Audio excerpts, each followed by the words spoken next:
আল্লাহ যাকে খুশি তাকে জান্নাত দিবেন। আমরা একজন মুসলমান আর একজনকে ধিক্কার দিয়ে কখনো কষ্ট দিতে চাই না।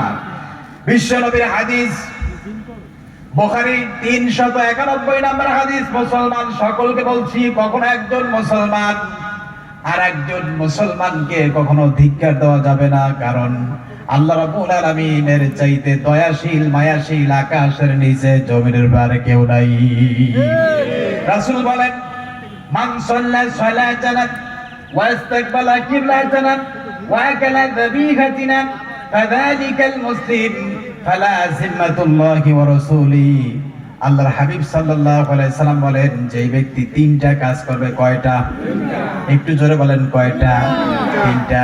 এক নাম্বার হলো মান সাল্লা সালাতানা, যেই ব্যক্তি আমাদের ন্যায় নামাজ পড়ে, ওয়া আকালা যাবিহাতিনা, আমাদের জবাইকৃত পশুর গোশত ভক্ষণ করে, ওয়াস্তাকবালা কিবলাতানা, আমাদের কিবলাকে কিবলা মনে করে, ফাযালিকাল মুসলিম, সেই ব্যক্তি হলো মুসলমান। জোরে বলি সুবহানাল্লাহ।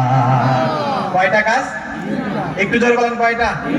যেই ব্যক্তি আমাদের ন্যায় নামাজ পড়ে, আমাদের কিবলাকে কিবলা মনে করে, আর আমাদের জবাইকৃত পশুর গোশত ভক্ষণ করে, ফাযালিকাল মুসলিম, সেই ব্যক্তি কি?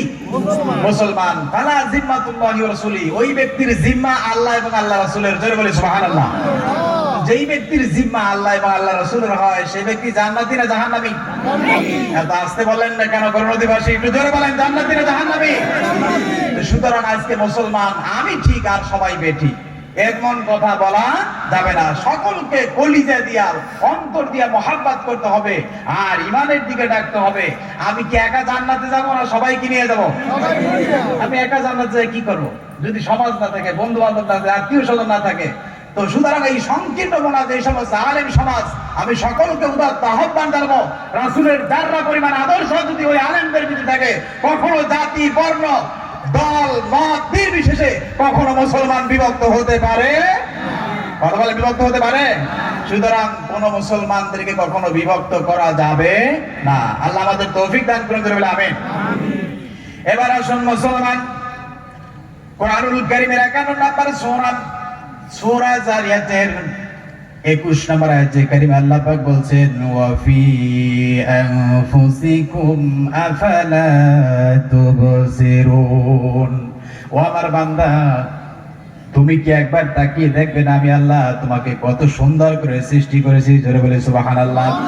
মনে রাখবেন, আল্লাহর সাথে বান্দার সাথে যদি সম্পর্ক হয়ে যায়, তাহলে এই দেশের ভিতরে জেনা, ব্যভিচার, অশ্লীলতা, পাপাচার কখনো হতে পারে না। আবার বলছি, যেই বান্দার সাথে, যেই ব্যক্তির সাথে আল্লাহর সাথে সম্পর্ক হয়ে যায়, আল্লাহর সাথে প্রেম হয়, আল্লাহকে মহাব্বত করে, সেই ব্যক্তি কখনো চুরি, ডাকাতি, জেনা, ব্যভিচার করতে পারে না। রব্বুল আলামিন কালামে হাকিমের সূরা আল বাকারার 168 নম্বর আয়াতে কারীমে আল্লাহ পাক বলছেন, ওয়াল্লাযীনা আমানু আশাদ্দু হুব্বাল লিল্লাহ, একমাত্র ঈমানদার মুমিনেরাই আল্লাহকে বেশি ভালোবাসে। জোরে বলি সুবহানাল্লাহ। কার কথা? আল্লাহ বলছেন, একমাত্র ঈমানদার মুমিনেরাই সবচেয়ে বেশি ভালোবাসে কাকে? আল্লাহকে। একটু জোরে বলেন, আল্লাহকে। কিভাবে? দেখুন, রাসূলের যুগে সাহাবায়ে কেরাম স্ত্রীকে বিধবা করেছেন, সন্তানদেরকে এতিম করেছেন, জানতেন মুতার প্রান্তে যুদ্ধ হবে, লড়াই হবে। সেখানে রাসূল 3 জন সেনাপতি নিযুক্ত করলেন। 3 জনেই জানতেন যে আজকে আর এই জিহাদ থেকে ফিরে আসা যাবে না, কারণ তাদের জান, তাদের মাল উৎসর্গ করে দিয়েছেন কার জন্য? আমার বন্ধু, এই জন্য মনে রাখবেন, পৃথিবীর বুকে 2 শ্রেণীর মানুষ। আমি আগেই বলছি, লিকুল্লি ফিরআউনা মূসা, যেখানে ফেরাউন সেখানে মূসা। এক শ্রেণীর মানুষ আছে শুধু খাইতে চায়, আর এক শ্রেণীর মানুষ আছে শুধু মানুষদেরকে খাওয়াইতে চায়। কথা বলেন ঠিক কিনা? এই জন্য দেখেন, আমার প্রিয় ভাইদের প্রতি আল্লাহর কাছে আরজি, আল্লাহর কাছে দোয়া করি, এত সুন্দর একটা মাহফিল করার জন্য কত কষ্ট, কত শ্রম, কত পরিশ্রম করেছেন শুধু মানুষদেরকে হেদায়েতের দিকে আনার জন্য, জান্নাতে যাওয়ার জন্য। কথা বলেন ঠিক কিনা? হে আল্লাহ, তুমি সাক্ষী থাকো, 2026 সাল আর কোনোদিন আমাদের জীবনে আসবে না। আগামী বছর আমরা বেঁচে থাকবো, কোনো নিশ্চয়তা নাই। আল্লাহর কাছে বলো, মালিক তোমার যেই সমস্ত গোলামেরা এত কষ্ট করে, পরিশ্রম করে, মেহনত করে, টাকা দিয়ে, পয়সা দিয়ে, শ্রম দিয়ে, মেধা দিয়ে, বুদ্ধি দিয়ে এত সুন্দর আয়োজন করেছেন, ও আল্লাহ কাল কিয়ামতের দিন এই মাহফিলকে প্রত্যেকের জন্য নাজাতের ওসিলা বানিয়ে দাও। সকলে বলি আমিন।